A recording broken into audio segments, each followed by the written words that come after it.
This is the Let's Go Blues Minute brought to you by Puckdoku, the original hockey doku. Now here's your host, Jeff Ponder. The St. Louis Blues lost Game 1 of their opening round matchup with the Winnipeg Jets 5-3 on Saturday, but the game was much closer than the score may suggest. The Blues held a 3-2 lead headed into the third period, but the Jets showed why they were the best team in the league during the regular season. Winnipeg controlled play in the final frame, scoring 3 times, including an empty netter, to capture the 5-3 win. Blues killer Kyle Connor broke the 3-3 tie with 1:36 remaining in the third period with a one-timer from low in the right faceoff circle off a pass from center Mark Scheifele. Connor and Scheifele each had a goal and 2 assists, and Josh Morrissey had 2 assists for the Jets, while goaltender Connor Hellebuck only had to make 14 saves for the victory. Blues head coach Jim Montgomery said of the Blues' play, quote, "I didn't think we managed the game very well in the third period. Penalties, puck management, a little bit of our emotions. Our habits weren't very good tonight.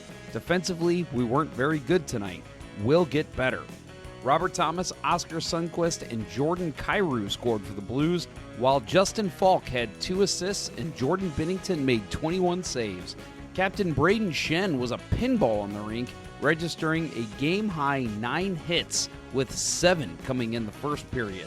The game was a physical and intense battle, resulting in 86 total hits, with the Blues accumulating 53 of those. There were also 114 penalty minutes handed out in the contest, as almost every infraction was called by referees Francis Charon and Graham Skilliter.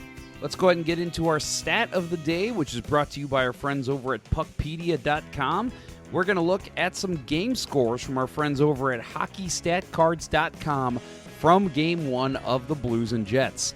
If you need a refresher, game score is a player evaluation metric, and the objective is to measure single-game player productivity. Game score weights each of the actions of each player to give us a single number representing their overall performance in the game. Game score includes goals, assists, shots on goal, penalties drawn and taken, faceoffs won and lost, blocked shots, 5-on-5 goal differential, and 5-on-5 Corsi differential. Each action is weighted differently in the formula. For example, 1 goal scored is worth more than 1 blocked shot. So knowing all of this, the best player far and away for the Blues was Justin Falk, who posted a 2.19 game score thanks to his 2 assists and 2 blocks. That's something that friend Bill Day of Let's Go Blues Radio would be very happy to see, as he's been unhappy with Falk's play on the ice as of late. Falk's pairing partner Philip Broberg also was impressive, posting a 1.13 game score on the evening. On the other end of the spectrum, the 2 Blues players who suffered bad nights in terms of game score were Nick Leddy and Colton Parayko. Leddy had a disappointing minus 1.74 game score, while Parayko had an abysmal minus 2.29. If the Blues are to win Game 2, you can likely look at game scores and see that both of these Blues defensemen vastly improved their scores.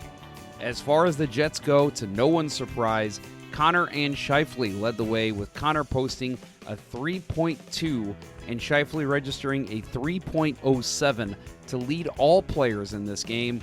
The Blues will have to find a way to silence these 2 superstars if they expect to have any chance in this series. Of course, next up, it is tonight.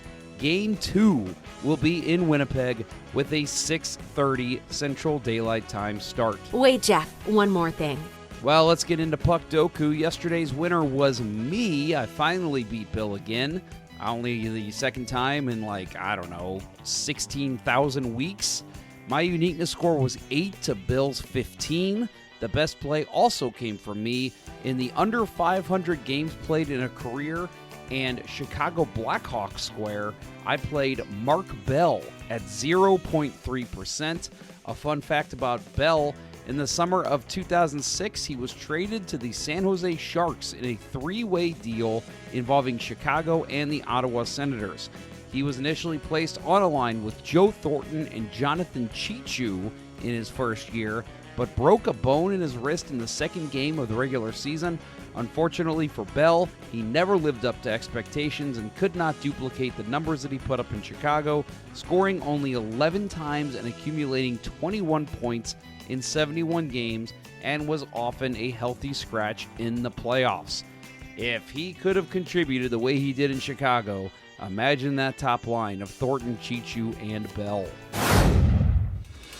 This was the Let's Go Blues Minute powered by Puckdoku. Remember to tune into Let's Go Blues Radio, the original St. Louis Blues hockey podcast and webcast. Available wherever you get your podcasts or on YouTube and Facebook. Until next time, hosers.